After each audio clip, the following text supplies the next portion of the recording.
Aboubakar Savané a passé 10 ans en Chine, 10 longues années durant lesquelles tout ne s'est pas passé comme prévu.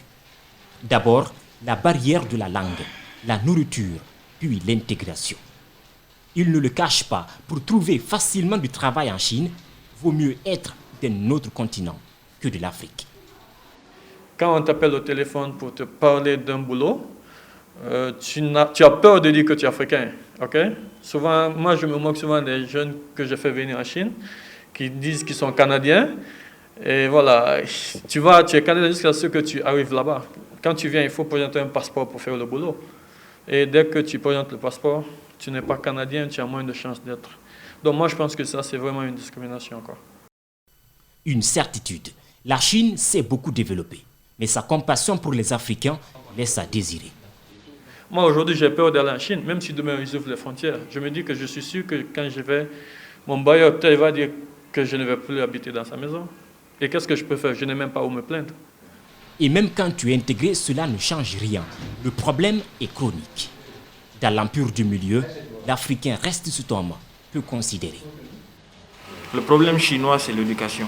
Ils ont un problème, c'est que depuis des générations, on les dit que voilà, les Africains sont pauvres. Ils n'ont pas de nourriture que chez eux. Ils ont la guerre en Somalie. Et voilà, ils ne se lavent pas, ils n'ont pas d'eau et tout. Donc ils ont cette conception. Donc quand ils voient un Africain, ce qu'ils voient en première position, c'est ce concept.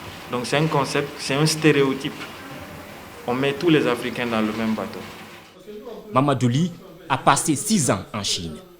Dans la ville de Guangzhou, où il y a beaucoup d'Africains, où ces derniers mois, des Noirs ont été discriminés, Mamadou Ly a été témoin de plusieurs événements. Dans ma ville, à moi, je ne me promène jamais avec mon passeport. Dès que j'arrive, je le mets, je sors comme je veux. On ne m'a jamais arrêté par la police. Mais à chaque fois que je vais à Guangzhou, juste parce que je suis africain, on m'arrête partout.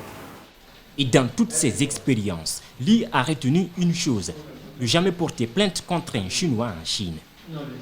En Chine, on a eu des amis qui se sont battus juste avec un taximan, qui sont allés en prison pour ça. Et ils avaient raison.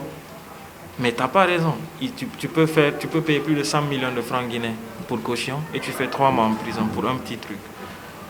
Et à des fois, il y a des gens qui se sont battus devant une boîte de nuit. En Chine, il y a des caméras partout. Mais dès que le problème vient, c'est un étranger, un Chinois, on ne voit plus les vidéos qui circulent. Ils sont capables de les éliminer et tout. Donc... Des témoignages saisissants. Amadou, lui, y a séjourné pendant 3 ans.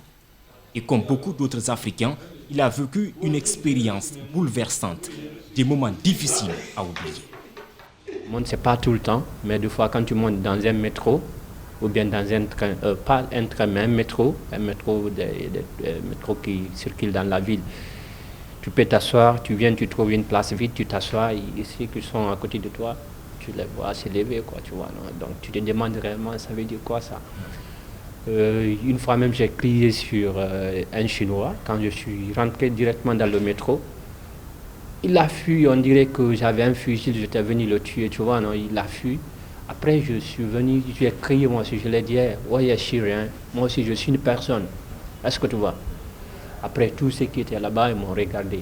Donc, je me suis arrêté et quand je suis arrivé à mon point, là où je devais descendre, j'ai descendu. Mais ce jour-là, ça m'a tellement choqué.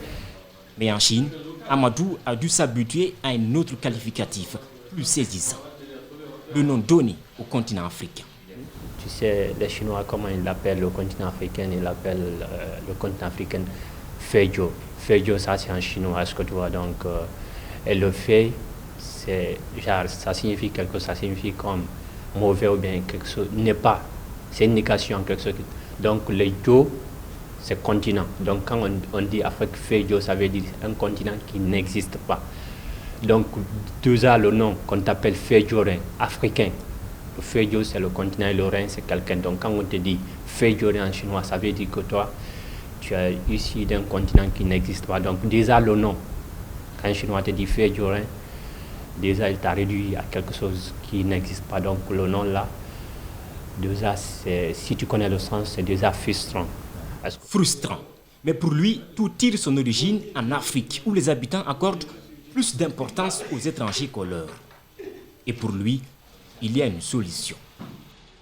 Je peux dire que c'est l'Afrique qui nourrit les autres continents et ça n'engage que moi, je l'assume, est-ce que tu vois. Donc c'est très facile. Si vraiment ils veulent qu'il y ait une dignité, le respect pour les Africains à l'extérieur, en Chine, que ce soit en Chine, que ce soit en Russie, que ce soit partout dans le monde, il faudrait qu'ils acceptent de lever le ton. Les États africains vont-ils entendre? La Chine va-t-elle comprendre? Tout pourrait dépendre de l'Afrique.